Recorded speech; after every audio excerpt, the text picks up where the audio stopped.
Welcome back to another edition of the OHIO podcast. I am your host, Buckeye Boggs. Appreciate each and every single one of you who've decided to join us tonight. Do us a big favor and smash that like button right off the bat if you haven't already. We would actually need a lot of your help tonight because we have a very special guest who I will introduce in just a second. But before that, we are the official Ohio State podcast of Scarlet and Game. Head over to scarletandgame.com. If you don't like the way our faces look, and who could blame you, you can listen to us over at scarletandgame.com, a site owned by FanSided. You can listen to us wherever you download your podcast. Please give us a 5-star review if you do, and you are. We're also the official Ohio State podcast of The College Huddle. Head on over to thecollegehuddle.com where you can find us and 75 of our closest friends from coast to coast covering their favorite teams. Guys, if you don't mind, head on over to our website, theohiopodcast.com. There you'll find links to all of our social media, and you'll find a link to the store. You can get free shipping if you are a member of the OHIO podcast, or for the next 2 weeks, that was, Chris said, in celebration of the national championship, you can get free shipping if you use the promo code Podsquad over there at the store at the OHIOpodcast.com website. So, that being said, let's introduce tonight's panel. For tonight's panel, yep, he's grumpy. He's celebrating a national championship with a frown. That's the wild man, Chris Wilds. Directly below me, that is the doctor himself, Cory Thompson. And our special guest tonight, he's known as the Rudy of Ohio State. He is the vice president of the Alumni Club of Pittsburgh. And he's all kinds of other things, including friends with us, which means we probably should maybe get him checked in to Dr. Cory and get some therapy for the guy. It's Mike Wargo, everybody. Woo! Hey. Hi, everybody. Good to have you with us tonight, Mike. Tell everybody who you are and a little bit about yourself. Always awesome to be here. Thanks for having me. I really look forward to this. My name is Mike Wargo. I played football for Ohio State a few years ago now, early 90s, 91 to 1994. I was a walk-on, which I don't know if that's going to exist anymore with the modernization of what was once college football. But remember the movie Rudy? I was a guy that tried out for the team, just not recruited at all, nothing. Tried out raw from the student body. Failed the first time, made the team a second time, and then basically I was on the team for 3 years and got my Rudy moment when I played against Penn State in 1993. Blocked for Eddie George for one play. I was with the first team Ohio State offense, and just a lot of people call me the Rudy of Ohio State, which I'm very flattered that people would think of me that way. Yes, indeed, man. It's always good to hear that story. And if you guys would love to hear more about it, you can go to our YouTube channel, go down to the section on our YouTube channel that has interviews. We have several interviews with Mike where he's delved deep into that story. It's a fantastic story, and I hope one day to get to write that story. I still want to do that, Mike. I want to author your story so we can go we can rub it in all the Notre Dame people's faces. This is what a real Rudy story sounds like because you weren't offsides. Close to false starting, I but moved, you were but offside. thankfully they didn't call it. So thankfully they didn't call it. Sometimes I wake up, like Back to the Future, and I jumped off sides. And great Scott, I never got mentioned in that play, but luckily, it all worked out really well. Everybody's asking about my beard tonight. Podfather's Championship beard. I feel betrayed. Yes, yes. I've been saying this for the last 2 days since I've seen it. Guys, I travel for business a lot. I'm in front of a lot of engineers in and around the state of Ohio and across the country. I couldn't have two-tone. I couldn't have two-tone hair with my Then beard, you take man. the hair the same color as the beard. And my eyebrows. Come on, Chris. Do the whole thing. Your ear hair, your nose hair, everything. Just dye it all. So I had to shave it down. My beard will be back. Trust me, everybody. My beard will be back. Oh, come on, man. Get out of here, Dylan. I couldn't. I dyed it black. I looked in the mirror and I realized I couldn't be nearly as handsome as you, Coon. Come on. Yeah, but you were almost as handsome as Dom DeLuise. And that's the problem. That was the problem, Chris. That was the problem. All right, let's dive into tonight's topics, guys. Since we have Wargo here, and he's one of our friends, and we've gotten to party with Wargo several times in Pittsburgh at our tailgate. By the way, Wargo, just so you're aware, the spring game, our tailgate this year, we're going to have the '96, a lot of the players from the '96 Rose Bowl team there. Awesome. Yeah, Awesome. Ryan, I'm looking forward to it. our mutual friend and my cousin Ryan Miller agreed that we'll be doing a joint tailgate with Second and Seven, and That'd he's be going to great. try to get a lot of his former teammates there, and Oh, so man, it's that's going to be a awesome. great time. So Wargo, you got to come and be a part of that, brother. Oh, yeah, it's been a long time since I've seen Ryan, and a lot of those guys I haven't seen since I was on a team with them, so that would be awesome. Looking forward to it. All right, Mike, give me, since we got you on, I want you to talk about the national championship. Tell us your national championship story from this season, man. Your feelings, your emotions, everything about it. I need to get the Wargo national championship take here.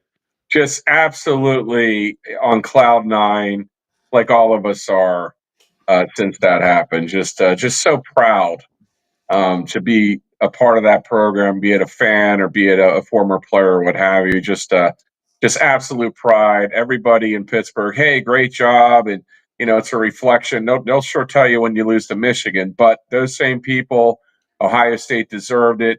Congratulations, it was great. We had some incredible parties with our alumni club. They just got bigger and bigger and bigger.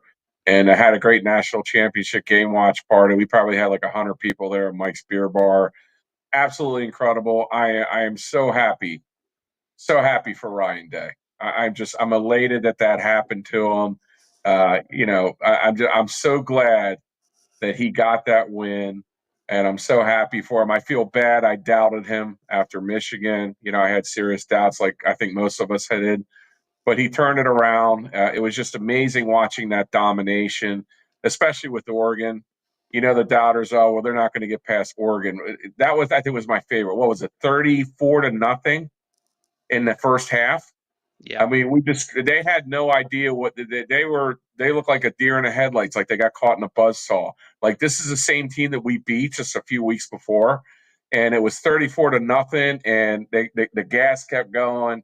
That was my favorite game, that Oregon game in a Rose Bowl, because Dan Lanning was such a genius for playing those 12 players, and he fooled Ryan Day, and he was he broke the rules, but it was great. I made this meme where he's panicking, put 12 players in. So just absolutely happy. So proud to be a Buckeye.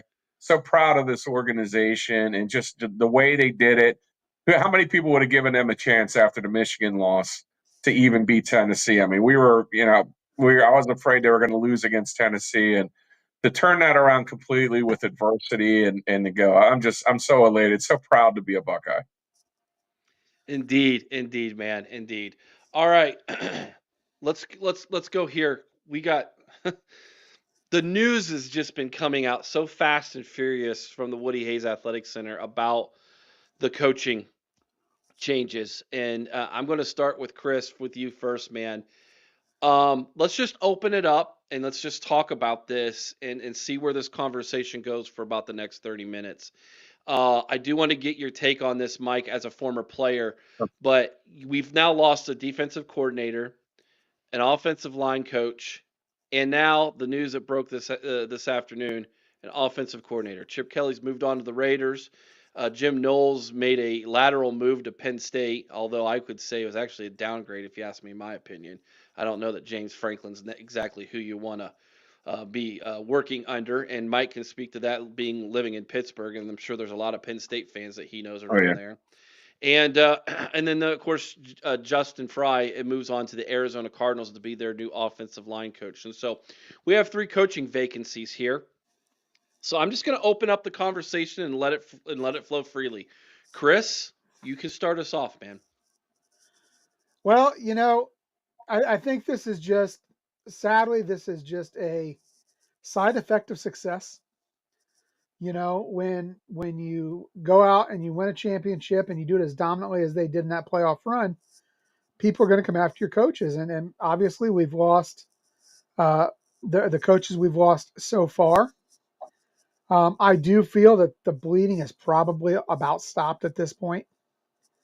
So now it's time to just go out there and rebuild. I think we have, we talked the other day, we did a video, Eric, and I'll tell you, it was, we were talking about Kevin Wilson possibly coming in and taking the job of offensive line coach. I don't know what Ryan Day doesn't go back to the cupboard and just use him to fill that offensive coordinator position. There's such a familiarity there with him. Then, of course, that leaves the offensive line coach position still open. And, man, I'd love nothing more than to screw over Marcus Freeman and take Notre Dame's offensive line coach. I mean, that would put a big smile on my face. I don't know if that could happen. But,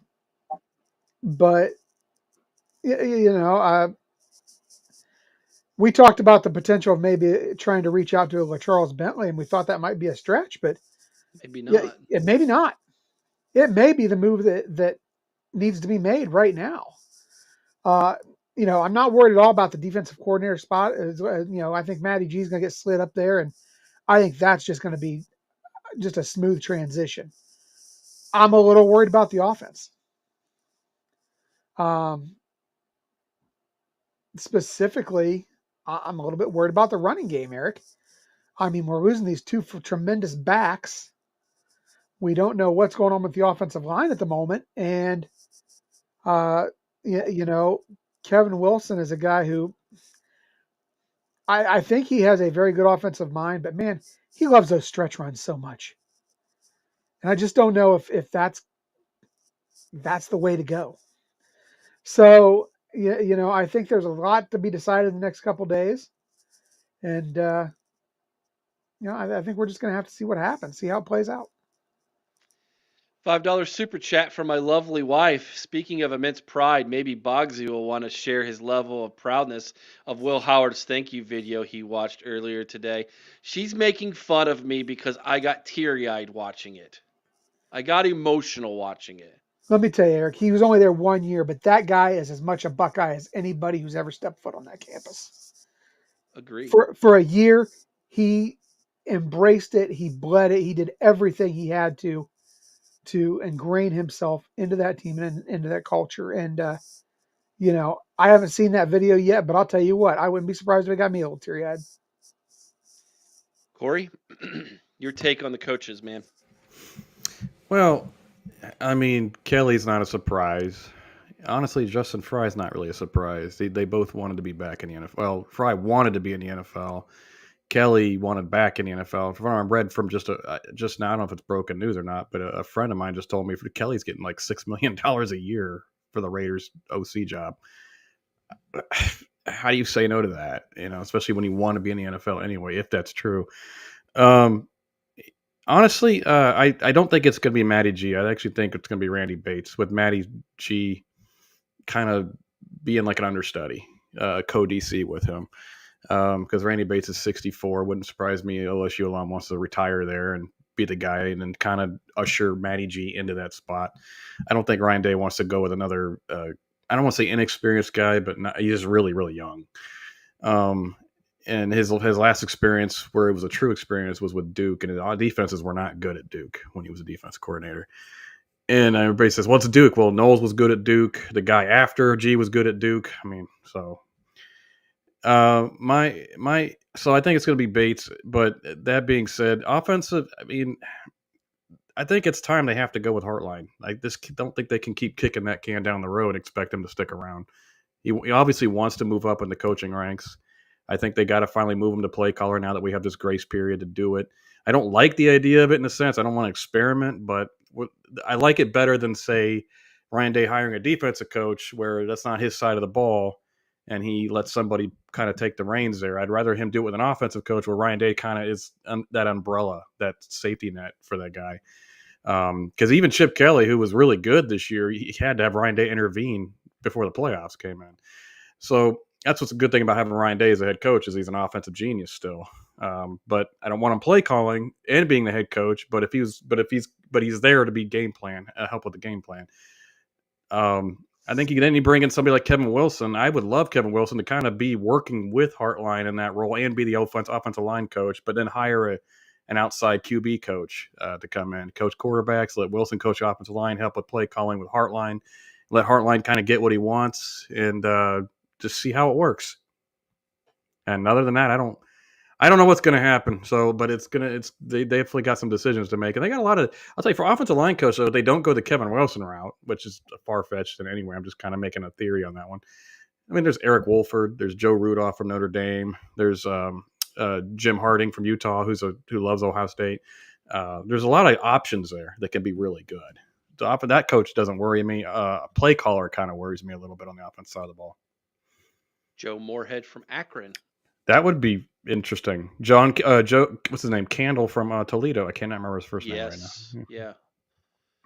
$1.99 super chat from Dylan Kuhn. Put this towards Cory's put up some decor fund. Now, I will say, I think Cory's planning on moving, and so he just freshly painted those walls, DK. So, to be fair there. Okay. Hey, I painted them Purdue colors, I think. If you Oh, there it is. Slight dig. Does that lessen the value? It did. It just, that definitely decreased the value of your house right there, buddy. I'm telling you, man. People don't want to come over anymore. Well, wait a minute. It's also Central Florida colors, right? Yeah, that's true. Could be just as sure as UCF colors. Yep. I mean, I got to paint some black. Go with the better team. Call it UCF. Oh man, those are fighting words for Dylan. All right, Wargo, as a former player, and maybe you can, and we kind of mentioned this in our pre-show, coaching changes as a player. What's that like, man? It can be obviously turbulent if you're used to a certain coach. Let's say you're used to the coach's style and what have you, and then you find out that they get a job and they move. I remember the year before I got there.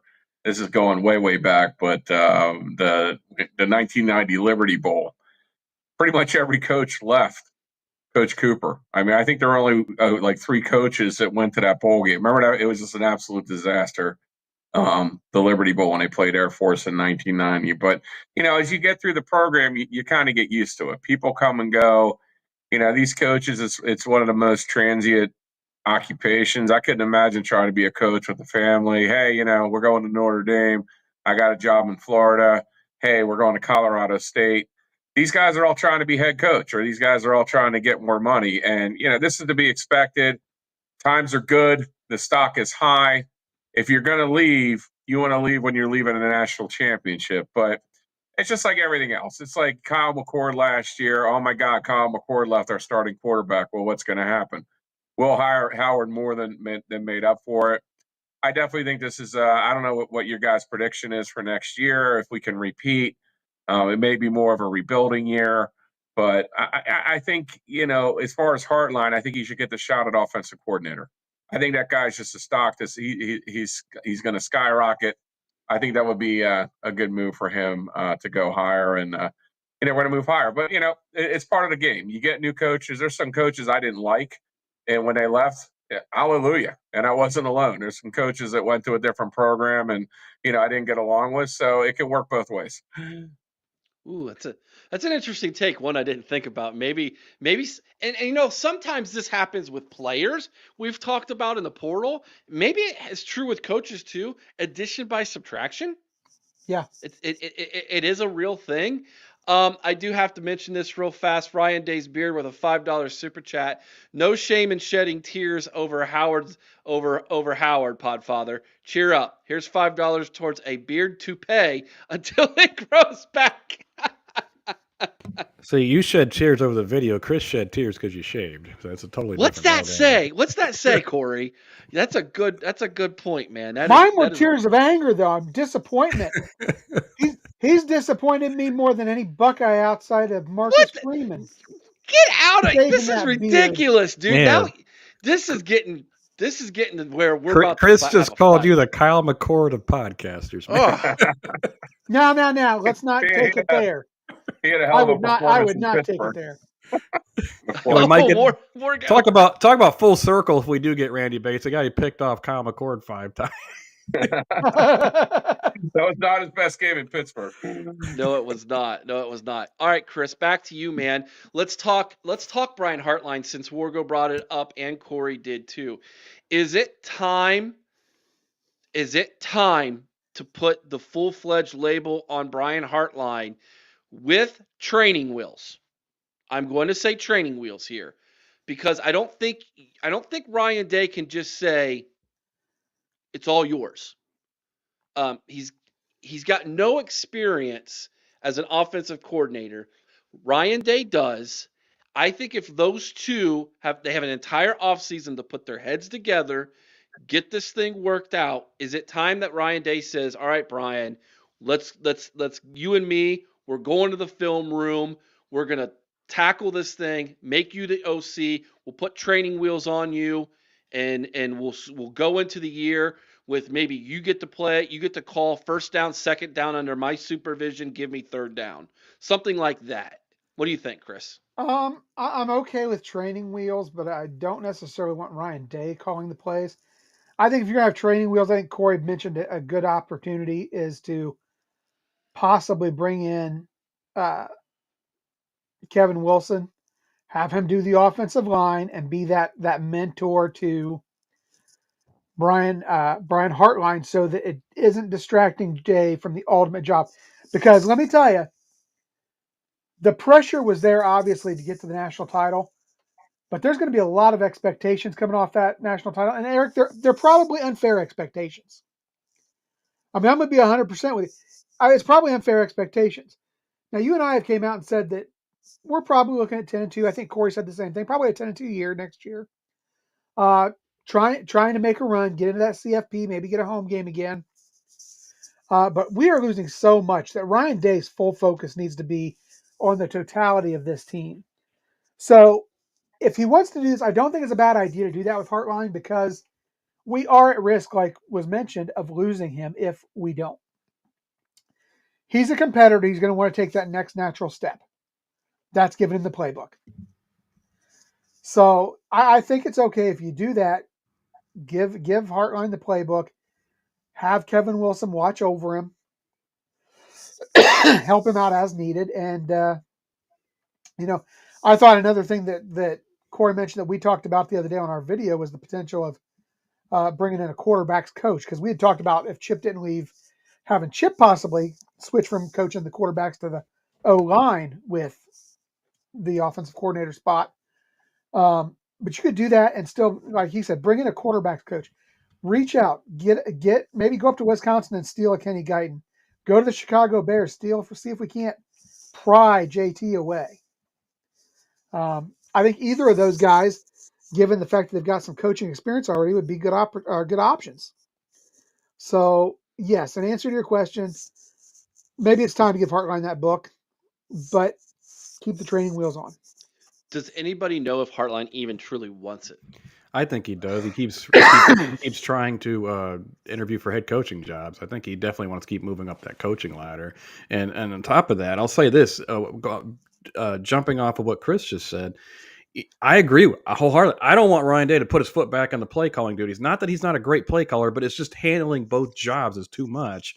It's the fact that you have Kevin Wilson there, somebody Ryan Day trusts to handle Hartline and to help him. He doesn't have to jump back in or keep looking over his shoulder what's going on with the play calling, right? I think you have to bring in a veteran to, like you said, be the safety net for Brian Hartline in case he gets into a position where he's like, I'm going to just bring it up.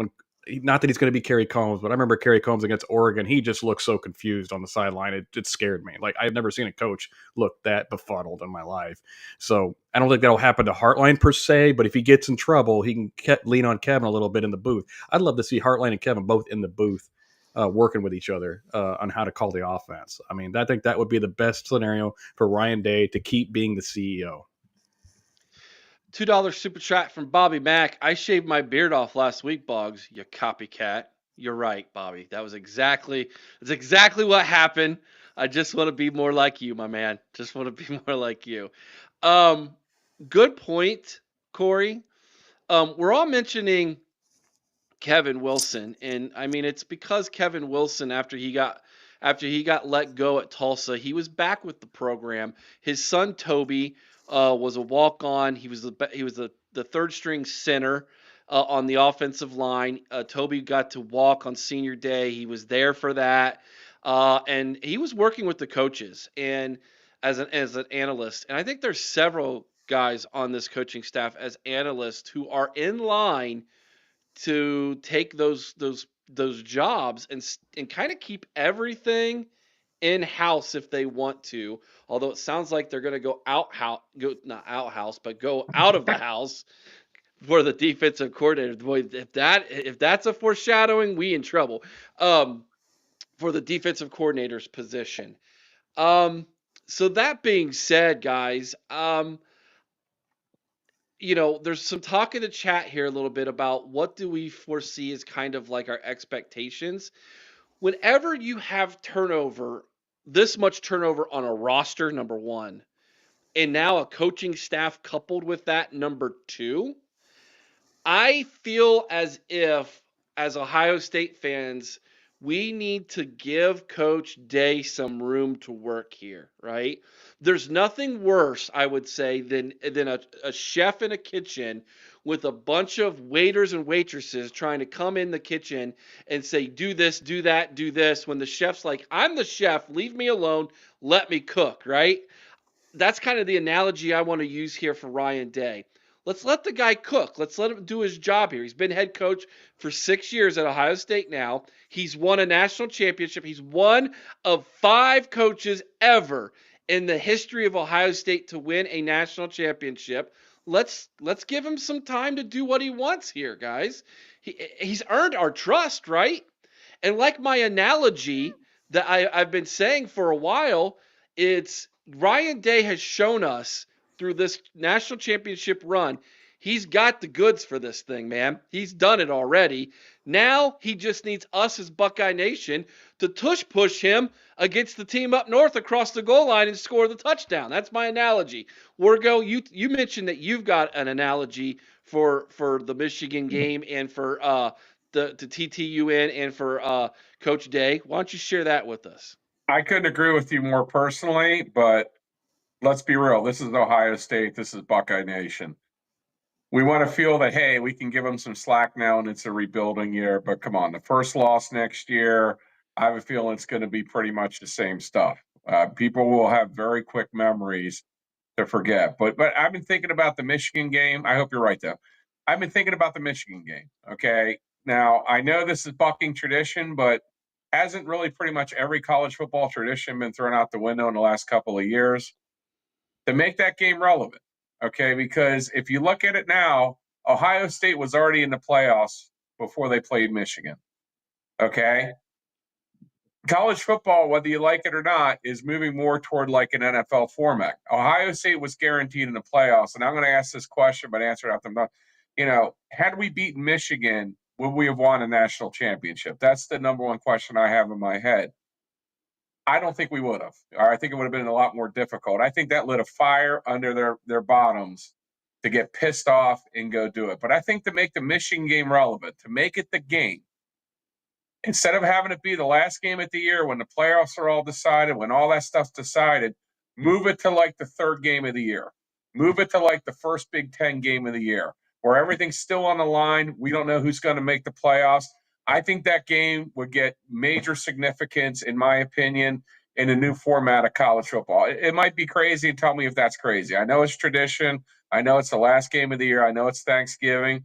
But I think with college football, it's just like the NFL games. When you're assured a playoff spot, I know the game means an awful lot and everything, and I know there's still a lot of fans that feel empty because we lost the game, but yet we got the national championship.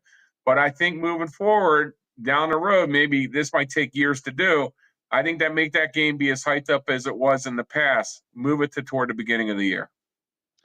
That is an interesting take. Lacey says yes. I think she's in agreement with you, Wargo. Let us know in the chat. Crazy. It's blasphemous. I know it's blasphemous what I'm talking. No, I think it's a great idea, Mike, because if you look at it, we've talked about this as NFL Light for how long now, Eric? So I think it's the natural thing to do, because we're going to get to a point where that last game of the season, if it doesn't really matter, you're going to see players being rested and everything else. I mean, look, the ACC is talking about taking and not even playing their regular season champion in their championship game. They're talking about putting 2 versus 3 to try to sneak a second team in. And I mean, that's honestly legitimately something they're voting on. I think we would do better in that game if it was the third game of the year. I really think that. I think something mentally. It's the last game of the year. Thank God it wasn't the 14 playoff again, because our season would have ended pretty much at that point. We would have went to like another Cotton Bowl. Half the players would have opted out of the game. But I think if we played them guys the third game of the year, I think it would be awesome. It's still the game. It's like, when Notre Dame plays Michigan. Remember, they would play toward the beginning of the year. I think that would really help that rivalry. Oh, what's the chat say about your idea? Lacey says, I agree with Mike. Brian Ober says, I like it at the end of the schedule. I think we all like it at the end of the schedule. Absolutely. But I think before the 12-game playoff, I would have been keep it at the end of the year, because like Mike just said, it still mattered a lot to get into the playoff. Now, Mike, you're 100% right. I mean, we have to just kind of buck tradition at this point, because everything's changed. And for me to be willing to move off of that, given how steadfast about tradition, And Chris didn't even balk at it. No, I'm 100% in agreement. It's time. It's time that it needs to be done. And look, Texas, Oklahoma works in the middle of the season. I don't know why Ohio State, Michigan couldn't work. So does that mean we have to play the game in Toledo? And it would have. You know what though? Cleveland's getting a dome stadium. That's actually a good point, Cleveland's Chris. getting the dome stadium. They could move it up to Cleveland. I don't know. With Cleveland's luck, I don't want to test our. Could it be any worse than the last 4 years, Cory? It could be if we start piling up injuries and things like that, or I mean, I'm not saying keep our players away from the massage parlors. We're fine. That's true. Deshaun Watson not be the guide around the city of Cleveland. But yeah, no, I agree with Mike. Move it to whatever that first or second quarter of the season, and I honestly, if you had done that this past season, is there any doubt we'd have beat them? No, they were starting to figure some things out towards the end of last year. Obviously, look at Northwestern where they put up 51. Not to say Northwestern's that good, but they before that they couldn't do that against anybody. So all of a sudden they started figuring some things out towards the end of the year, started manufacturing some wins. Third game of the year, we'd have beat them, and like Mike said, it would have. Everything's still undecided at that point. So. Yeah. But also, I'd also like to talk about their peccadillos and with the NCAA if we will have time to talk about that tonight, because I think the sledgehammer is going to be coming, and Ohio State Alumni Club's having a party like we said last year, and you guys are invited. Oh yes, we will get into that. Andrew Woods, fans would get over the game if we lost early. That's actually true. I think both fan bases would look at that a little bit different, because traditionally it ended it ended seasons. It ended seasons when the postseason wasn't really a thing in college football. Rocky Mountain Buckeye. Joel says, love this idea. He loves this idea, Wargo. We have Blue Wolverine in the house. B-Dubs, he's gifted 5 memberships. Thank you, BW, for gifting 5 memberships to the OHIO podcast, man. Appreciate that. Steely Matt says, Mike Wargo's in the house. Nice. Awesome. Good to have you with us tonight, Steely. Let's see here. Any other comments about this idea? Tyler says, Tennessee and Alabama play the third week of October as well. Mm-hmm. And that's who Tennessee views as their biggest rival in football. Yep. I don't know that Alabama views them as the same, but Alabama views Auburn, obviously. But I mean, look, how relevant is that? Auburn is never on the level of Alabama, like ever. Yeah. Not since they bought Cam Newton. Exactly. That's been about it. Nick says Chris would just be pissed earlier in the season. Probably true. Yeah, but, probably. But hey, it was Brian that figured out the method. Brian figured out the key how to tell if I was pissed or not. Yeah. No, that was Eric Osbeck. Oh, Eric, yeah. It was Eric Osbeck, which, yeah, it's Eric Osbeck's fan interview. A video will be coming out Tuesday, guys. Since you brought this up, Mike, Chris, should I bring up my bowl? idea? Bowl game idea? Go for it. All right. We'll be doing a video about this. I'll break it down even further in the future. But bowl games are no longer the same. They have been completely devalued because of the college football playoff, right? And the bowl games are such a huge part of college football, the tradition of college football, and the money that they generate, not only for these football teams, but for the bowls, that I've come up with a way to fix bowls. And here's my idea. If you make a bowl game, you get to play your bowl game the following season in week 0. That's your first game. So if you make it to the Hawaii Bowl, guess what? Week 0, you get to play in your bowl game in the Hawaii Bowl. Like a kickoff classic or pigskin classic. Yes. We went to a couple of those, and it was really cool. It was like a bowl game a little bit. Yeah. That's that. So the bowls and guess what? Those teams are going to want to win that bowl game. They're going to be at full strength because that's the first game of the next season. And since you made it week 0, it doesn't affect the rest of your schedule. And you say, no, wait a minute, that's an extra game. It absolutely is. But here's the advantage it gives you. Number 1, you get the financial kickback from the university. Number 2, it gives your fan base an opportunity to kick the season off by going to that bowl game or wherever. It makes the northern locations now a spot for bowl games because the weather's warmer. Number 4, here's the other thing. I think they will, if you get, you know how they get rewarded for additional practices if you make a bowl game?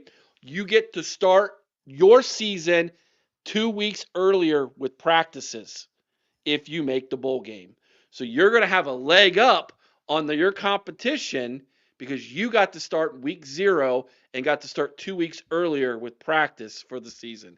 What do you guys think of my idea? Cory was confused. Yeah, question. You're saying this doesn't count towards the season? No, absolutely. No, it absolutely does. Oh, okay. Well, and I was about to say, well, then everybody's just going to be like a preseason game. We're going to see it's walk-on quarterback. When I say week 0, it's not on. You know how they have week 0 on the schedule? Yeah. It's like usually Notre Dame and Navy and Ireland or something weird like that, right? Yeah. There'll be like 6 teams. I think week 0 is bowl week.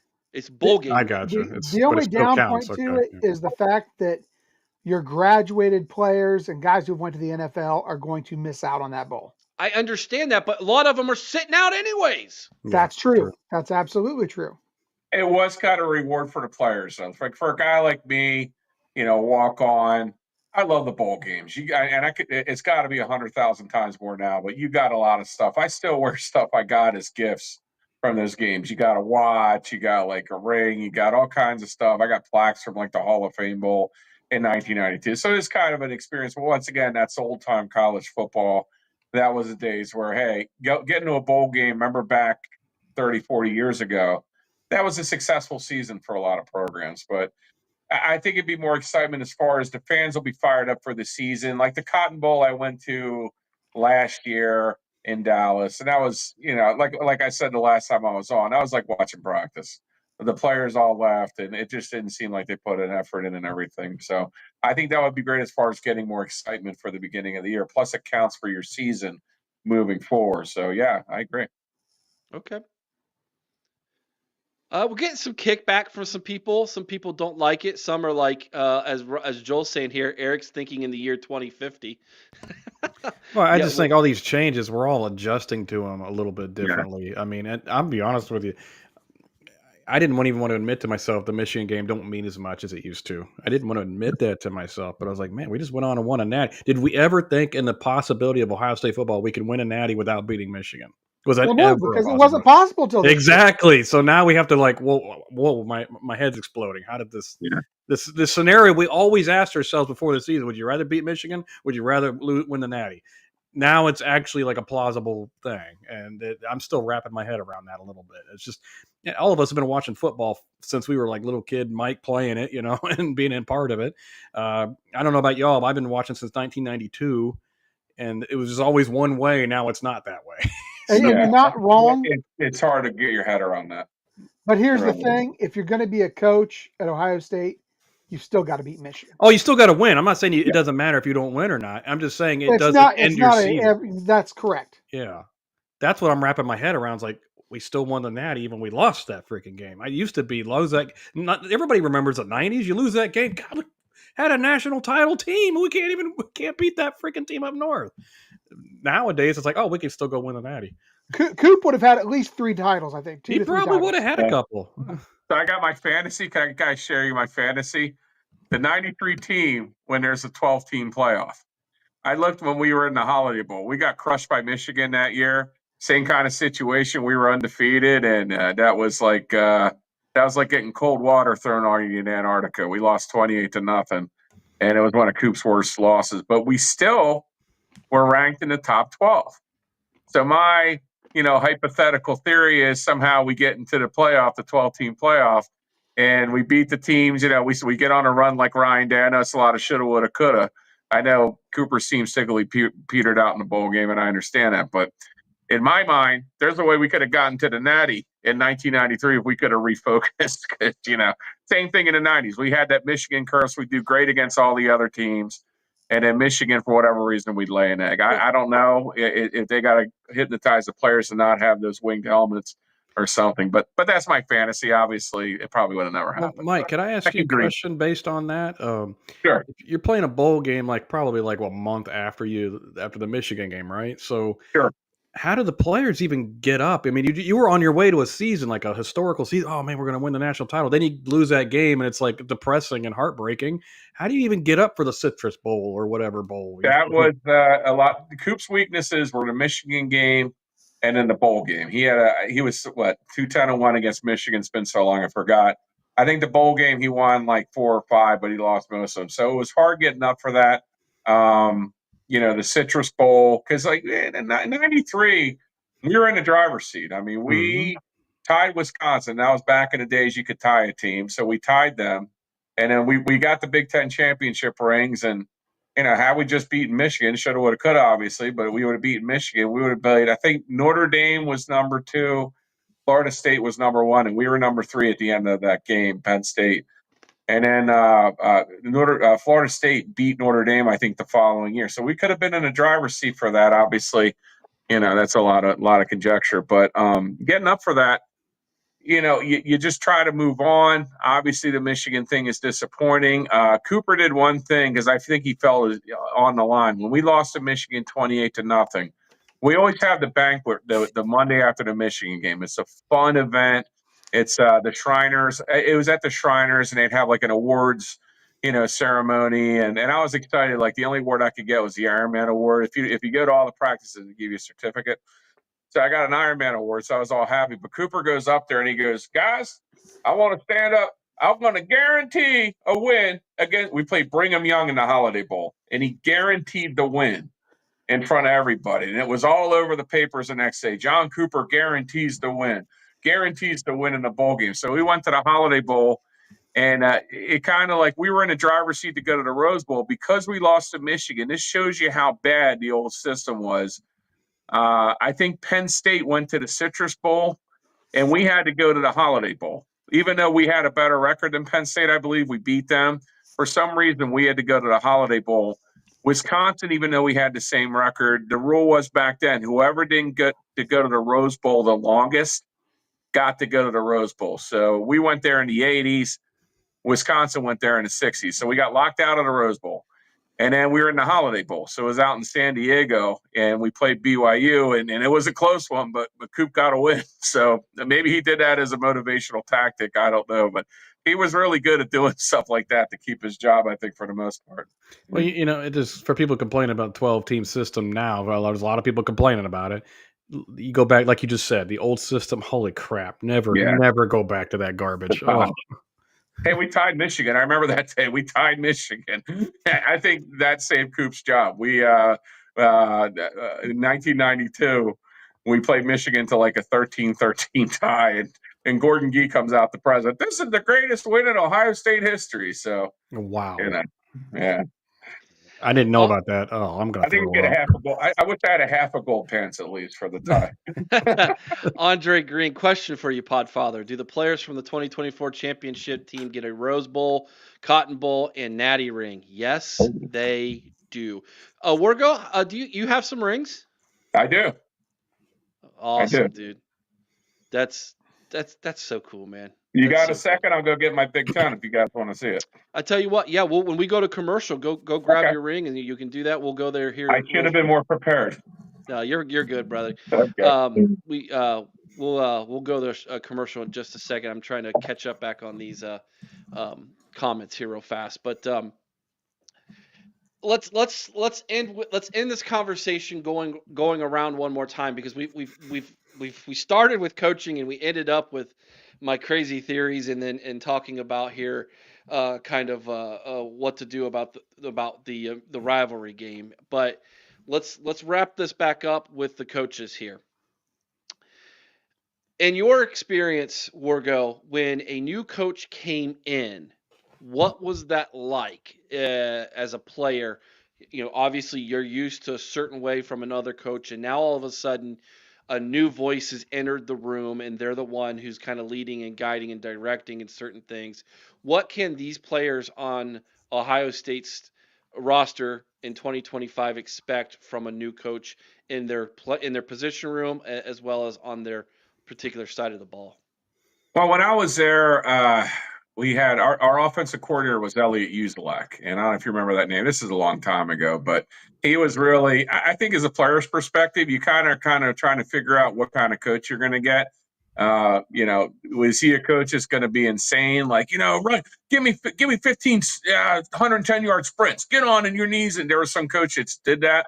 There's coaches that had different latitudes. There's coaches that would make you run, and you were like, what's this guy going to be like? You're a little bit nervous on how's this guy going to approach and what's going to happen. But I also think, too, if you're a player, if there's a coach that maybe you didn't hit it off with, maybe there was a coach that, for whatever reason, you just had a different style and it didn't work out. It also could be a clean slate.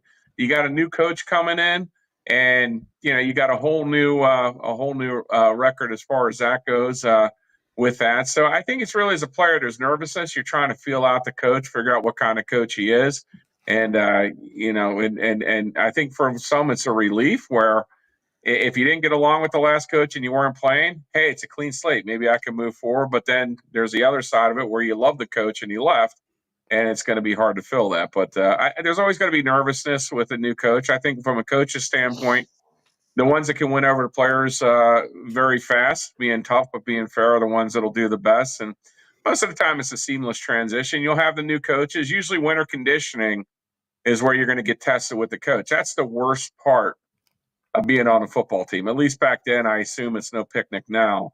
You had 6 a.m, you had to go to stations, you're bear crawling for 3 minutes, and you got to hustle and do sprints for 3 minutes. Then you got to pull those blocking sleds for 3 minutes, and the coaches are going to get in your face.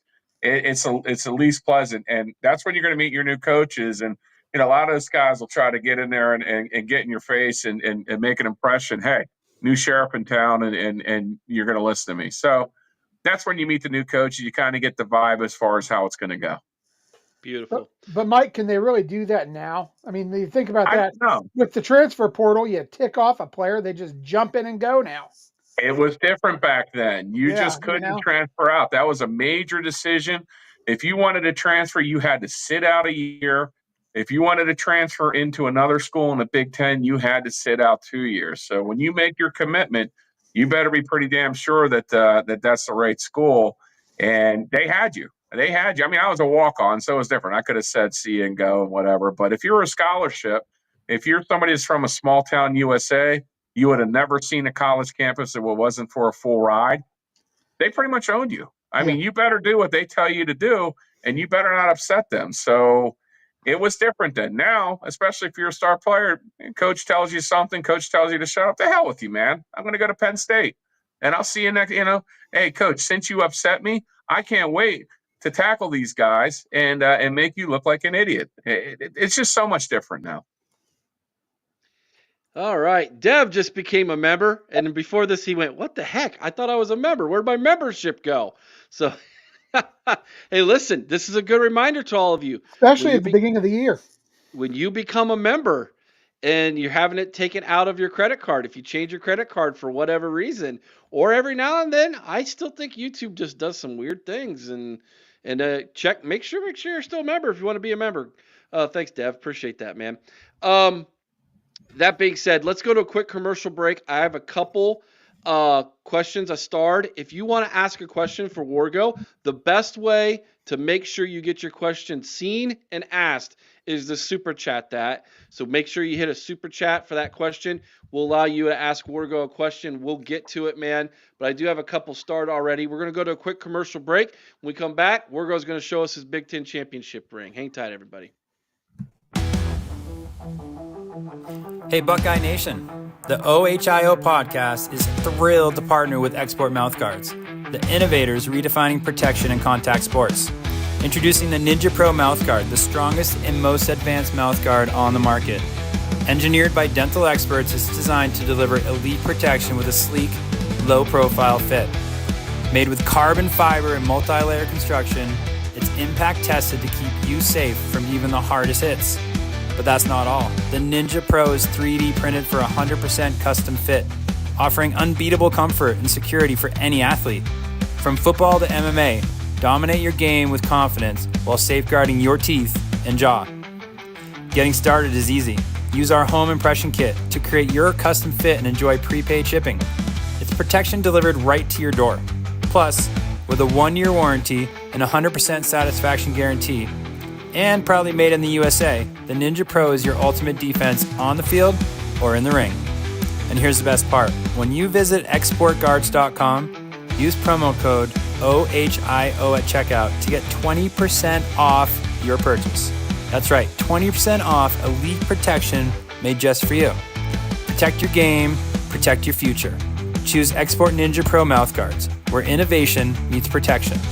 Head to exportguards.com and use promo code OHIO today. The OHIO podcast is brought to you by Mastermind. Mastermind specializes in 360-degree high-definition mobile video mapping, GIS integration, and traffic safety studies. Mastermind cares about traffic safety and keeping you safe on the roadway. Visit Mastermind at onlinemastermind.com. All right, we are back, and we want to thank our sponsors, Mastermind and Export Mouthguards. Guys, if you know anybody, I mean anybody, kids, grandkids, shoot yourself, that's playing a sport and you need a mouthguard, do not go to Walmart. Buy a mouthguard, heat that thing up in the water, put it in your mouth, and think you're going to be safe. It doesn't work. Export mouthguards are the only mouthguard tested and proven to help prevent concussions. Only one. And very soon, I believe, without a shadow of a doubt, we already heard from Aaron, the SEC is going to make these things mandated in their league. I think the NFL's right behind them, and Big Ten probably is too. Go to exportmouthguards.com. Get yourself protected, get your kids protected, your grandkids protected, and hey, use the promo code OHIO. It's the best savings you can get that they offer because you know why? I'm related to the CEO. That's why. So go to exportsport.com, exportguards.com, get yourself the Export Mouth Guard and protect somebody. The ab tanker, Eric, do those mouth guards help with TMJ at night?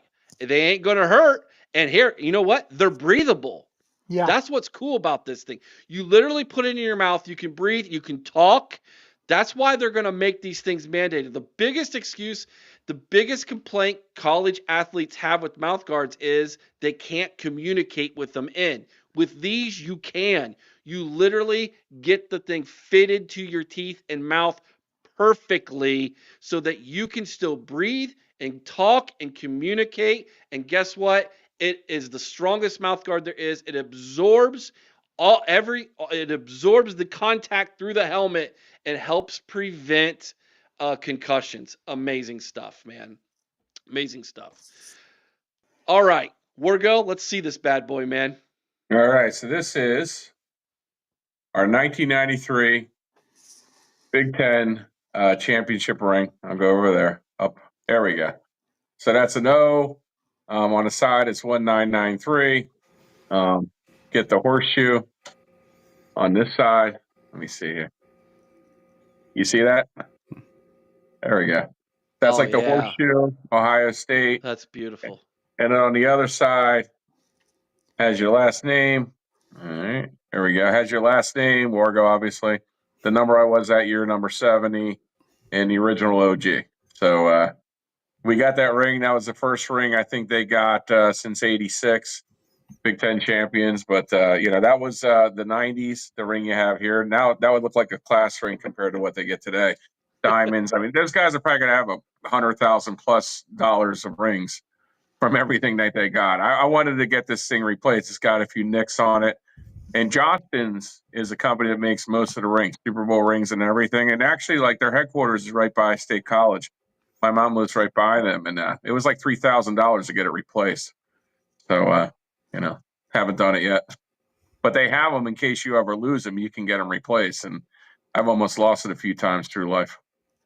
Wow. So it's funny you said it's Johnston's that does that because they are the ones who do most of the class rings. That's right. They do. And I called up just out of curiosity. Like, I was on the team. I lost my ring. This is probably never going to happen. But I was just, they're like, oh, yeah, we have the molds. And they quoted it at the time. It was like $3,000. So can you imagine what those things are worth now? I mean, the rings those guys get, I think there's diamonds in them. Yeah. It's probably, you can probably set up a nice, Ohio State championship ring IRA with that. So it's something else. But they're going to get a Rose Bowl ring. They're going to get the Cotton Bowl probably ring. Obviously, the national championship ring. I can't wait to see that. And remember in 2015, they had like 3 different championship rings. I think they presented them at the spring game. Nice. That'll be cool. That'll be cool. All right, let's go to these questions here. Let's start with the questions I have starred. Here we go. Tanker. Why was Cooper around so long if he couldn't win the rivalry game? And then he clarifies, like what kept him around.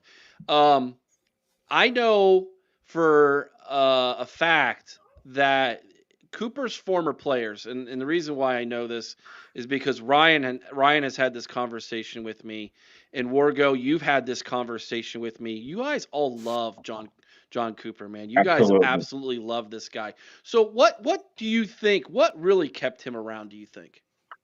I think that he was a very good salesman.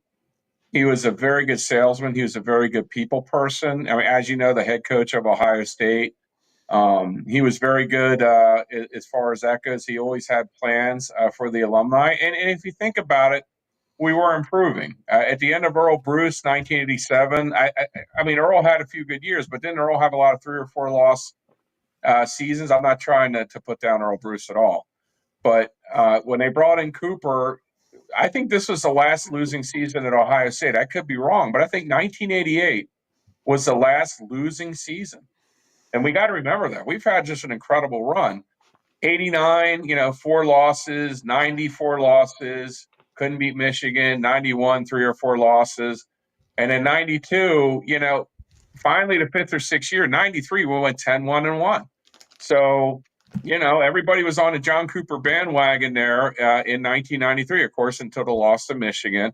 And then you take a look, 95, 96, 97, number 2 in the country. So, in the middle part of the 90s, John Cooper was right up there, in my opinion, and a lot of others with any premier coach in college football. And remember, we didn't have the 12-team playoff. Pretty much, what was a national championship, whatever the sports writers write about you. So I think in the mid-90s, he really got it solidified. I think it was the university presidents. E. Gordon Gee was the president in Cooper's early years. And Ed Jennings fired Earl Bruce. And then E. Gordon Gee took over when I was there in 1990. And, I don't think E. Gordon Gee wanted to fire Coach Cooper. I mean, it was just 91, 92. When your president says when you tie Michigan after losing them 4 years, this is the greatest win ever. We tied them 13-13, and Gordon Gee comes out, this is the greatest win in the history of Ohio State. I think you have the president in your corner. And I also the athletic director. Jim Jones was the athletic director. In 1994, Jim Jones retired, and then Andy Geiger took over as athletic director. And I think that's when you get a new athletic director, and I was a little worried about Ryan Day, with Ross Bjork after the Michigan game. I'm not worried at all now.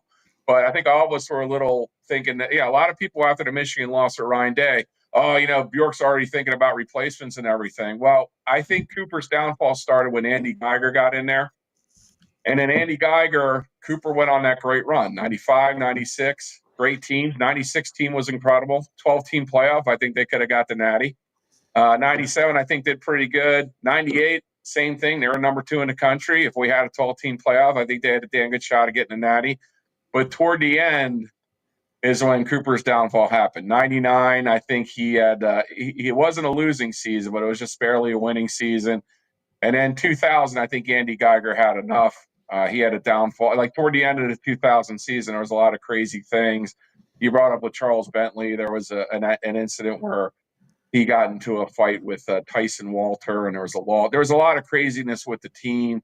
And I think that was the end of Cooper there toward the end. So I just think Cooper, it was in the right take. I think it was a different time in college athletics. I think Cooper would have been fired within a couple of years now. But remember, just like everything else, I think the programs were a little bit different. When you brought in a coach back then, you most likely were going to give him a 4-year contract, and see what was going on. So I think they were very patient with him. I think he had the right people in place as far as Gordon Gee, Jim Jones, where they were going to be patient with him. And, in the mid 90s, when they were thinking about doing it, I know he was on the line. I think 1992, this is what I heard, he was going to be fired. And then he said, I'm going to do all this new stuff. And then they gave him a chance with 1993. But in the mid-90s, there was no reason to fire him. He was 10 wins, had a couple number 2 finishes in the country. So he really got some tailwinds there in the mid-90s. Cory, Chris, you guys have any questions? Chat, if you have a question for Wargo, put it in the chat now. I'm shaking sure I keep my eyes on the chat for you guys. Cory or Chris, jump in with a question. Yeah, I got one for Mike. Obviously Cooper took over for Earl Bruce, and I remember my dad, but Buckeye fan, huge Buckeye fan, you say, look, I love Earl, but he was 09-3. It's like that's kind of common for him. But he was talking about Cooper, and he was saying that did Cooper actually say, I think he said, like, you're talking about having patience with Cooper. Cooper kind of got in there, so the cupboard was kind of bare, didn't he? Like, he had to kind of rebuild the program a little bit talent-wise. Is that true? He did say that, yeah. Recruiting-wise, he did make comments about that. I think people were kind of turned off by Cooper. Number one, and I think Ryan Day has this problem too, what do people want from an Ohio State coach? They want you to be from Ohio. From Ohio, yeah. I really think that works against. And Cooper had the Tennessee accent. He did a lot of commercials when he first got to Columbus. The hot tub commercial and things like that. And losing to Michigan, nobody wants to hear an outsider. He never quite fit, in my opinion. He was an outsider. Nobody wants to hear a guy from Tennessee as a coach explain why we lost to Michigan. So I think that worked against Coop, but his recruiting look at the guys that were brought in. Those guys are all NFL picks. When I was on that team for many years afterwards, I'd see guys starting on defenses in the NFL. Wow. I went up against that guy every day in practice, and now he's, Big Daddy, all these guys starting Vrabel, starting in the NFL. So, he really did bring the recruiting and the talent to the next level. Okay. Let's see. I got a couple here. Sorry. Let me go to them. Tyler's question here for you, Wargo. I have a question for Wargo. What's your expectation for Ryan Day now that he's won the national championship? Do you think we're going to repeat as champion? I think it's very possible, but like what we talked about earlier, I think we need to be realistic about this year. I think it's going to be, I'm not trying to be a pessimist here, but how many times, like, teams after the national title, how do they do the next year? I think it's going to be more, not a rebuilding year, but I think we might have a couple losses. I think everything kind of fell into place at the right time, like with any championship run. I still think if Ohio State would have beaten Michigan, I think it would have been harder for them to win the national championship. That's just my theory. They would have had to play Oregon in the Big Ten champ. Would we have had to play Oregon 3 times if we would have beaten Michigan? Yeah. Maybe. Okay. So it's awfully hard to beat a team, 2 out of 3 times. So if we get another natty, fine, and I hope I can apologize next year and say I was totally wrong, but it's going to be awfully hard to repeat, in my opinion, unless things really fall into place. Now, with the transfer portal, here's the real cool thing, too. It's not like the old days where, okay, these are the players we have, the seniors left, and, we got to make these players step up. We got the transfer portal. So we can get some of these guys from different schools to gel, look at Will Howard and what have you. I hope I'm really wrong, but I think Ryan Day, for the moment, he got a natty. He got a natty. He did it. And I think people deserve to back off. I think we may get a few losses next year. I could be wrong, but I think he's going to have another natty really soon. Is it going to be next year? I don't know, but I think there's a damn good chance, especially with the 12-team playoff, where he can get a natty again real soon. But I don't think he's going anywhere for a long time. I could actually, if he gets the coaches right and his hires, he could do it in 26. I could definitely see that. I'm with you on that, Cory. I think that but here's the one thing that keeps me from saying we have, we don't have a shot, is because this roster that's about ready to take the field in 2025 is very similar to the roster that took the field in 2014. Everybody's eyes were on 2015. Hey, they're young. They're going to be a bunch of sophomores. 2015's the year that they're really going to be. And then all of a sudden, 2014, they did it. You know what I mean? That's what we have here. There's a ton of second year and third year guys that are going to be in those spots who, let's be honest, they just haven't had an opportunity because we had a ton of seniors. Thank God for that, right? We actually had guys come back and play and win one. But there's going to be a ton of talent, guys. So that's the one thing to keep your eye on. Let's go to another. Real quick, to Wargo's point, as you're talking about that, Eric. Yeah. We have to be patient with Ryan Day early on, because if you remember that 2014 team, they took an ugly loss at Virginia Tech. Virginia Tech. Yeah. I thought they weren't even going to go 500 when I saw that. The line was embarrassing. I mean, they didn't do anything right. They looked like a junior high football team that day. That bear front Virginia Tech played against us wore us out that day. Which, I still have nightmares about that. But good. That's a good point. It's a good point. Did Chris just say we need to be patient with Ryan Day? Till the last week of November, absolutely. Brian Oberst, Wargo, what is your favorite memory playing for the Buckeyes? My favorite memory playing for the Buckeyes. Well, I mean, that's an easy one. Obviously, I got in a game against Penn State, national television. I had no idea that was going to happen. I was going to quit the team because I'm like, there is no way in hell I am ever going to play. The first year I didn't play. Second year I didn't play. They were going to play me against Northwestern in 1993, but the time ran out. And half of me said the coach just did that to placate me. He knew the time was going to run out and I was never going to play. So I was like, at the end of 1993, man, I'm going to be done. I mean, I don't see myself ever getting in. It was just hard every single day going into practice and everything. And then I had an article come out about me. The Dispatch, this guy wanted to interview me. I thought everybody was playing a prank. And he came out, he goes, the movie Rudy came out. You're a walk-on. Why the hell do you do this? You come out here every single day. You go up against Dan Wilkinson. He was a future first pick of the draft. You run into these people every single day. Why? He was kind of like, why do you do this? And after that, like, you know what? It's an honor just to wear the uniform. I get to run out in front of 90,000 people, whatever it was, 90,000 people every single week. I get free use of the best weight room in Ohio. I get free study tables, to get me through to get my degree. So at that point, I'm like, you know what? I'm not going to quit. This is I got some pretty cool things. I'm actually glad why he did that interview.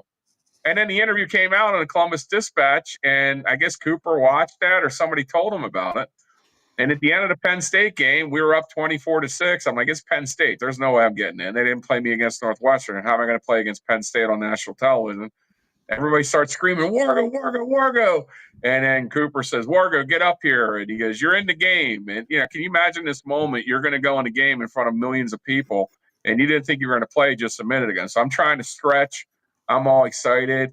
And then I get out there, and thank God it all went well. That was my only shot ever in life to play for Ohio State. Eddie George got a few yards behind me, so it was awesome. So obviously that's my best Buckeye memory, but just everything about it. It was just a wonderful experience. When you see every single, like Kirk, all these guys that I used to be on the team with, and they're doing all these great things. Kirk Herbstreit's now probably the number one broadcaster in America. Joey Galloway, you see what all these guys do. They're just really successful in business. I just love the whole thing. I'm glad I did it. I don't know how it happened. I can't figure it out how I made the Ohio State football team. It was probably the greatest thing that's happened in my life, and I think I've led a pretty good life. I have some other cool things, but Mike Wargo, Ohio State football. Everybody in high school laughed at me. You're going to walk on Ohio State. Get out of here. And it happened. So I guess that answers the question. Yeah. Next question. I think we kind of oh no, we didn't answer this. Would Cooper have gotten fired earlier if there was social media back then? That's a really good question. I definitely think one of the benefits was because he took a beating in the papers. But I mean, the papers, would come out. But I think social media would have changed the game as far as that goes. I think there would have been a lot more pressure. He was under a lot of pressure. We lost in 1992. We started we won 3 games in a row. We were on a roll. We beat Louisville, Bowling Green, and then Syracuse beat us the year before in the Hall of Fame Bowl. We got to play them in the Carrier Dome, so we went to Syracuse and we beat the crap out of them. And we weren't expected to win. So we were on a run and everything was going great. Then we dropped on to Wisconsin. And then the Illinois game was one of the craziest games I ever witnessed. We played Illinois. Eddie George, he was fullback at that time. He would be on goal line situations at fullback. And, maybe they looked at some film on him, but he was about to score. The Illinois guy stripped the ball and ran it back for a touchdown. And then he fumbled the ball 2 or 3 times. It was his worst game ever. He was just devastated on the side, but the fans were booing as we went off the field. And then Cooper's like, guys, kind of probably Ryan Day had the same conversation. Guys, we got to circle the wagons.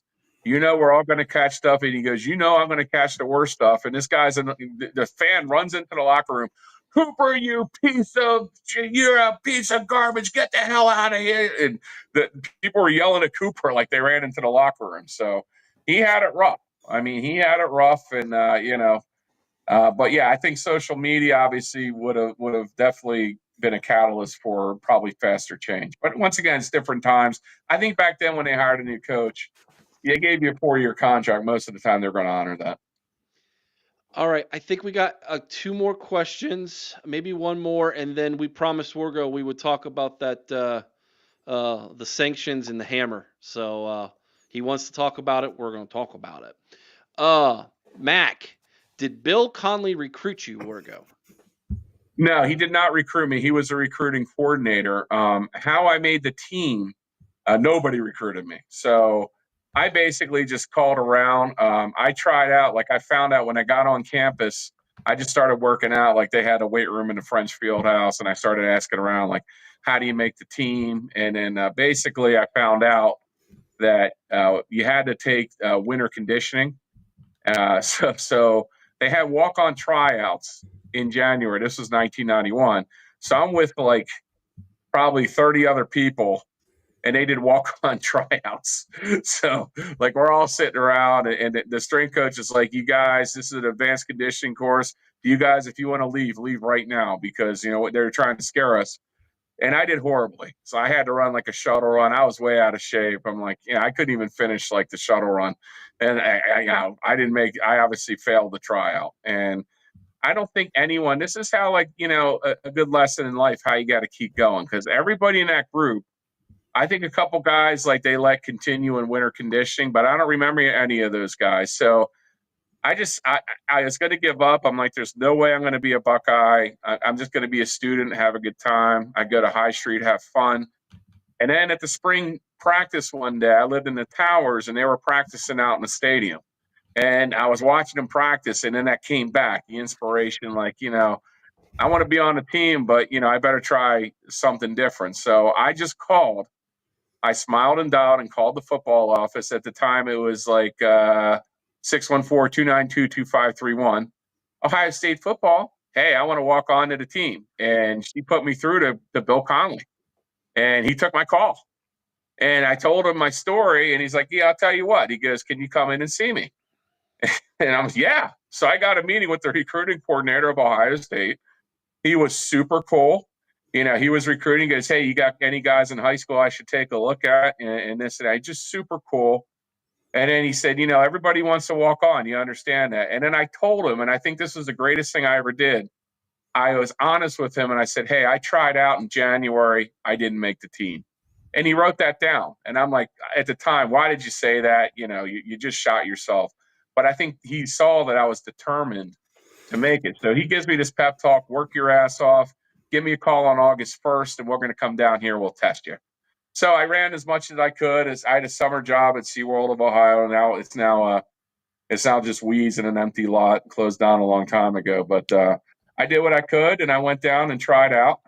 And he gave me this huge pep talk. He's like, you want to come down here? Don't waste my time. I want you to come down to our football orientation, and you're going to walk. I'm like, I made the team. So that's how it happened. I went out and I went for it, and I made the team. I think what happened, and I think this is something unfortunate with modern college football that may never happen again. I hope I'm wrong. But what happened, I think, was that 1990 season, the Liberty Bowl was such a disaster. They lost to Air Force. Everybody thought John Cooper was going to get fired. I don't know how he kept his job on that one. But once again, he had a 4-year contract. But I think they lost a lot of recruits for the class of 1991. I think that their final recruiting class that year was like 17 people. So I think I called at the right place at the right time. Ohio State had a lot of mediocre years, and for whatever reason, the decision was made, let's give this guy a shot to be a walk-on offensive lineman. Dev wants to know what that number again for Ohio State was, Mike. Can you recall that again real fast? 614-292-2531. I don't know if it's still the number, but that was the number in 1991. That's awesome, dude. You have that memorized. Hey, my favorite thing about your story is when you say you worked at SeaWorld over the summer as a summer job, and you're exercising and running. I have this scene in my head where you run by Shamu and he's like swimming next to you. You guys are like, you keep talking to him, you're like, I'm going to make it next year, Shamu. I'm going to do it. I'm going to make the team, Shamu. And he like jumps up, like Free Willy or something here. Like, this movie's going to get made. It's got to get made. Awesome. It would blow Rudy out of the water. We've got a producer in place already. It was an awesome job. It was a summer job. Had a blast. I met people that year that, I'm still friends with to this day. And actually, you could, if you learned the hand signals for Shamu, I didn't do this, but some people could actually mess with Shamu with the hand signals, kind of like Michigan. They could steal the hand signals. But it was just an absolute blast. And I didn't know how to prepare. I'm like, I don't know. I've not played football. My last year in football was 1989. I gained probably about 60 pounds. I'm pounding the beers, not doing much anything. I did work out. I was completely out of shape when I showed up for Ohio State. I was completely out of shape. I don't know why they didn't say take a hike, but they didn't. They didn't give up on me. But that first season was hell until I could finally get in shape. It was hell. It was crazy. But, and that's another cool thing about Coach Cooper. He didn't give up on me. He's like, you got to get in better shape. I know, Coach. And, I was like, man, I don't want to get cut. And they stuck with me, and I worked with the strength coach in the off season. And, I made it through that stuff. And that was the toughest conditioning. That was the toughest, you condition in high school.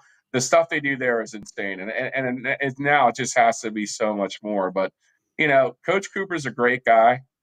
Coach Cooper's the kind of guy that's not going to throw a kid off a team. Coach Cooper was the kind of guy that would give a kid a second chance, a third chance, and maybe too many chances. But that's it. That's why the players love Coach Cooper. And that's what's not talked about with Coach Cooper a lot. He was a great guy. He was a good dude. And it was an honor to be on Ohio State and have him be head coach. All right, one more question. I promise Googs here. He wants to know, Mike, What was it like as a student walk-on at Ohio State? How did you manage life on campus and the whole experience? Well, I had the advantage. I tried out my freshman year. I didn't make the team. So I had the advantage of just being a student the first year, which I think was good, which I needed. So I could, get in college. I didn't have the best grades in high school. I did pretty well my first year in college. And then I made the team. The cool thing is you got priority scheduling. When you were a freshman at Ohio State back then, you didn't register online. You had to call this thing. It was called Brutus, and you had to like enter in the code in the phone and hope you got the class. And a lot of times the classes you wanted, you got knocked out of. But once you're on the football team, you got every single class that you wanted. So it helped me academically. It was very rough. You'd have the practices, and when you're getting knocked around in practices for 3 hours, you get home, the last thing you care about is cracking a book. So you had to get used to that. It was a lot of fun. The first 3 days of the week were the worst. Like Monday, we would work out in Buckeye gear. It was like, shorts and shoulder pads. And then Tuesday and Wednesday were brutal practices. They were like 3.5 hours. We would do sprints, and you were dead after Tuesday and Wednesday. And then Thursday, we're getting toward the game, so we'd have like a Thursday practice, kind of like lighter. Friday was awesome. You had to walk through, and then the game would be awesome the next day. I wasn't on the travel team, so kind of like the team would leave on Friday, and you'd have to stay home if you weren't on the travel team. But it was a great experience. The season was really busy. Actually, the people usually think, well, the season's over now, you can rest a little bit. No, winter was the worst. Winter was the worst because we did winter conditioning. I talked about that earlier. It was brutal. You had to wake up at 6 a.m, do all these stations. It was insane. You're afraid you were going to sleep in. I missed one time, and the strength coach is like, if you miss another one, you're off the team. And one time I fell asleep. I'm like, oh my God, I'm going to be late. I'm off the team, but they stuck with me. But I hated winter conditioning. Once that ended, once winter was over, spring was awesome. Spring practice was cool. You could participate in the springtime. It was more laid back. And the thing that's cool is the spring game. That is the walk-on Super Bowl. You got to play a lot in the spring game. So as a walk-on, that was the walk-on Super Bowl. You're looking forward to, they had to divide up 2 teams, so they were going to need you to play. So the spring game was awesome. So it was a lot of fun. The spring quarter was the best because after that, you just work out, and then, you just would hang out on the oval, throw the Frisbee, and, do the girl watching and everything. But it was a blast. And once you got used to it, it was great. But it was really hard at first getting used to that. Don't worry, guys. I already got the title for this, the story that will become the script for a movie. It's Wargo, a Buckeye or a Wargo, an Ohio State Rudy story. I've got the whole thing pictured in my head, man. Don't worry, guys. Have you been watching the chat, guys? Because they've got this thing going. They're excited about this. Oh yeah, they're like, we're gonna do this indie movie. Wargo's gonna make a cameo in it. They're talking it up, Mike. You're so Mike, be great. Who would you make a cameo as? What was that? I'm sorry. Who would you make a cameo as in the movie? Who would I make a cameo? Yeah, who would you make a cameo as in the movie? Like what character do you think in your life could you play today? Let me think. So, kind of like you have the real person. I wouldn't be Mike Wargo, obviously. We'd have an actor doing that, someone who looks way better than me. I think I would be. Remember the guy in Rudy? It was like the janitor. Right? He was a janitor, and he was all angry and everything. And we found out that he was actually on the team. Maybe something like that. You dress, kid, I'll come to the game. Maybe something like that. So the horseshoe groundskeeper. We got you, man. Yeah. Now, there's not much ground to be kept. It's astroturf, it's turf. Right. So I don't know what the guy would do. Right. All right, Wargo. Let's talk that team up north and the forthcoming. Oh no! That's right. We just lost our family-friendly rating. Yeah, we lost our family-friendly rating right there. Sorry. That's all right. That's all right. Buddy. And it just became a Hallmark movie. So I'm thinking, how wonderful it is that the way we won the national title. Look at the way we did it. We had to beat all those top teams. We did it the right way. And look how Michigan did it. They had to cheat, and they had to it's just this is such an odd. You want to talk about a Hollywood ending? Isn't this a great Hollywood ending? So, the NCAA moves slower than molasses because a year ago we were talking about this and absolutely nothing has happened. But it looks like there's been some movement on this in the past few days where NCAA seems like they're upset. So the offer's still on. If this happens before the season, I already put it on our alumni club website. We're going to have a full party. We're going to have a Michigan, what do we call it? Title vacation party. And we're going to have a party. We're going to have like an actual game watch. You guys, that'd be cool if you could do like an OHIO podcast from there. And we're going to do the cake. We're going to do it all up, have the Buckeye Pep Band. We need you guys playing bass drum, but we're going to do this party and we're going to celebrate Michigan's declassification. So it's awesome. It couldn't have happened to a better or worse program. And it's going to be so much fun. The question is, will the NCAA actually do that? I think they should. If they cheated on that, they should have the natty taken away. But we're going to party when they get the sanctions either way. So you guys are invited. So let me clarify. If the 2023 national championship is vacated, we're partying in Pittsburgh. That's right. We're going to have a huge party. Mark it down, everybody. If you want to party with Wargo and the Alumni Club of Pittsburgh and the Wild Man. By the way, guys, the Wild Man gets how he really gets his nickname. It's not because of this show.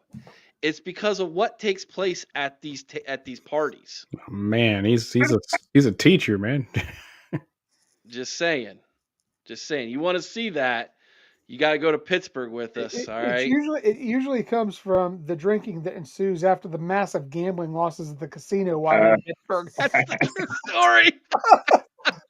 Yeah, winning at that casino is akin to like beating an NFL All-Star team. It's very rare. Oh my gosh! So there you guys have it, man. If the Natty is vacated from 2023, we're going to Pittsburgh to party with some great Buckeye people. And by the way, the folks who are a part of the alumni club in Pittsburgh such a good time. Are awesome people, dude. Yes. A lot of them went to Ohio State many years ago. Some just recently. Like they have such an array of ages that are a part of this alumni club. That's really awesome. And then you get some people who didn't go to Ohio State, but they're Ohio State fans who filter into the club as well. And those last two watch parties, we had to turn people away. That bar was packed to the gills. Oh, wow. Really? I was going to go to the championship game, and, basically I made a massive mistake. I was going to get the ticket. I could get a ticket at face value, like $800. And then I'm looking at booking the flight would have been like $500. And then I'm like, I'm going to wait it out and see what happens. And, a lot of times those prices go down. That thing was like $4,000 to get a ticket. And I'm not doing that. I guess the older I get, the happier I am just to hang out with the alumni club and watch it on TV.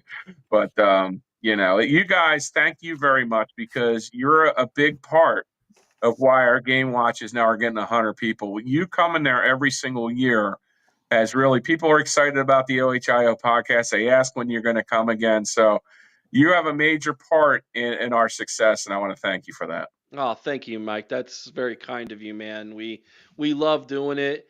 My wife, who's come to the last two with us now, she loves coming there to Mike's Beer Bar. It's right across from PNC Park. Man, the steak there. Whew. The steak on the stone is legit, folks. They got a couple new menu items you're going to love. I think they got wild boar on the stone and some new stuff. They change it up all the time. Man, and if you're into craft beers, they've got a selection like I've never seen. It's the greatest selection I've ever seen, man. So, all right, it's getting kind of late. Is there any last questions, Chris, Cory? You guys have anything for Mike here, man? It's been a joy having you, brother. I'm going to leave you all with a hot take. Love it. Barely nothing going to happen to Michigan. Yeah, I think so. I'm worried. I'm going to leave you all the hotter take. I think it's coming down. All right. I hope Chris is right. It's coming down major. But I've heard the term lack of institutional control bannered around. It's such if that's enjoyment in that we play, want ours our way and they want theirs their way. I mean, we did it so much more gloriously. I mean, we are true champions. So if I need that to feel good about myself, fine. I'm hoping Chris is right. I'm hoping they drop the hammer. It looks like they're fighting everything. And, ridiculous. What was that guy pulling in $50,000 a year and he's paying for the front row seats for all these different things? No way. The evidence is obvious. We all know Yeah. what happened. I mean, I'm not denying that. I just think the NCAA has no guts to them, and I think they're going to postseason ban, maybe a fine, but I don't think they're going to vacate. Here's the thing, and why I think, Cory, that they are. You mentioned the fact that they have no teeth left. A lot of people are mentioning that, and I think that they are out to prove a point that they do. I hope so. And I really do. They are going to make an example out of Michigan. I hope they you're right. Deserve it. They deserve it. They deserve it. Don't get me wrong. Don't misconstrue me. I believe they deserve the damn death penalty. Yeah, they deserve to be hammered like crazy for what they did, but I just don't want to get my hopes up, I guess. Even if it doesn't happen, look at the way we got our title and the way they got their title. I mean, we are total winners and they are total losers. And our head coach if that needs to be enough, it will be. Our head coach is not facing a 4-year show cause. That's right. That's right. Question for you, Mike. How's your bourbon collection at the bar? They got different kind of. I think they have local bourbons. It's more of a beer bar, though. I mean, if you're looking for any kind of beer, they have it. They have 500 different beers. Sometimes I like to switch it up. So it's not my bar. I mean, I'm Mike, but I certainly don't own Mike's beer bar. That's come on, Wargo. It's your bar. You know the guy. You're best friends with him, buddy. If I ran that bar, I'd be out of business in a week. But they got some different kind of selections. It's more a beer bar, but if you want to order bourbon and things like that, I'm a Maker's man. That's bourbon, right? Maker's Mark? I think so. Yeah. I don't drink. I don't know, so I'm not the person to ask this question. But you don't have to be a beer person to go there and enjoy it. The food is fantastic, and if you are into that, there's plenty of everything, and most importantly, there are tons of Buckeyes. That's what's important, man. Ever since I've been on the Manjaro, I don't eat that much and I don't drink that much anymore. But my A1C dropped 2 points, so I'm happy. All right, way to go, Mike. Way to go, man. This has been a great show, everybody. Appreciate everybody in the chat making it such an awesome show tonight. Great questions, everybody. Mike, it is awesome always to have you on, man. You have been such a big supporter of ours, a great friend of ours. We really appreciate it every time you get a chance to come on. Cory, you got your show tomorrow night, Buckeye Therapy with Cory, 8 o'clock Eastern, right here on the OHIO Podcast YouTube channel. Cory, what's the topic tomorrow, brother? Well, I think Johnny's coming on, and I'm actually looking a little reunion with him, and we're going to talk coaching staff. We're going to talk about all the possible changes, unless somebody gets hired tomorrow. But then we'll bring that up, obviously. But I really want to talk about all these coaching and talk about the possible coaching carousel that's going on. Okay. Things are so fluid; they change every day. Oh, jeez, it's going to be like, who the heck was that guy? Who'd they hire there? You guys got 30 seconds? Yeah, go for it. Yeah. Okay, I'm going to play the trumpet because it's our tradition. So I'm going to go over here and try to play it back here, and so it kind of sounds good. So give me 30 seconds, and all right, Mike's going to play his trumpet for everybody. Get ready. All right, Chris, set the timer. No, okay. Don't call the cops, people. All right. He just told the neighbors not to call the cops.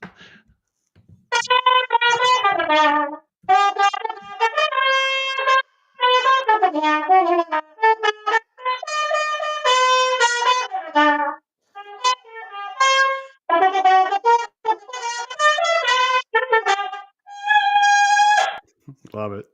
Love it. We are national champions. Yes, we are. We are national champions. This is a wonderful, what a wonderful celebration. We will enjoy it.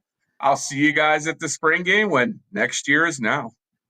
That's hey. Unless we see you before, if something gets vacated before then we'll see you before. But if not, we will see you at the spring game. And if you would like to meet Mike in person, come to the spring game, guys, and bring something for him to sign. If he signs autographs, you got kids. By the way, if you have kids, even if you have real small kids, the spring game is phenomenal to come to. Wow. It is so much different than a regular season game as far as it's more laid back. You don't have to worry about, are you sitting in somebody's seat? Mm. You can go in and sit wherever you like, and you can walk around the stadium. That's something you don't get to do at a regular game. You can at the spring games. Literally just walk around the stadium. Sit wherever you want.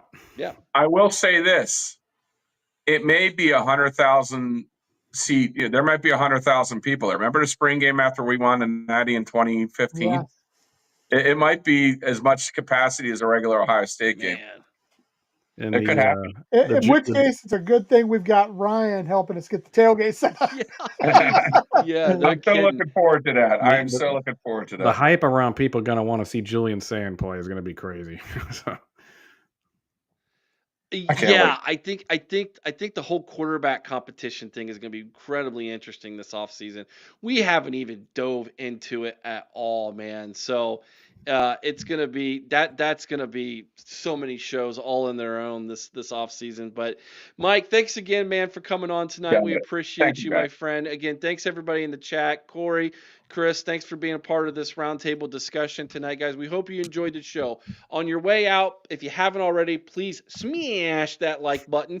If you're not, I make Cory smile every time. If you're you not, sound like a cat. What do you say? smash. If you're not a member, ask yourself why. If you are not subscribed to the channel, what are you doing? It's absolutely free. And if you're not a member, you need to. Chris and I are dropping our 4th members only recruiting ranking video. I think they're getting really good, Chris, because I think we discovered something on this 4th one. Yes, we we think did. our algorithm is actually working, because we were really shocked at And I think some our results we algorithm is better than what some of the major reporting networks are. Yeah, you'll love this, Mike.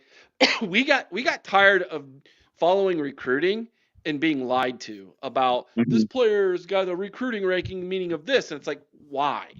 So we created our own algorithm that is Buckeye only, where we rank the recruits, and we have different criteria in which we rank them, and it spits out different numbers, and we have our own ranking. So instead of stars, we give them Buckeye leaves. That's awesome. That is And awesome. It's been really, really unique.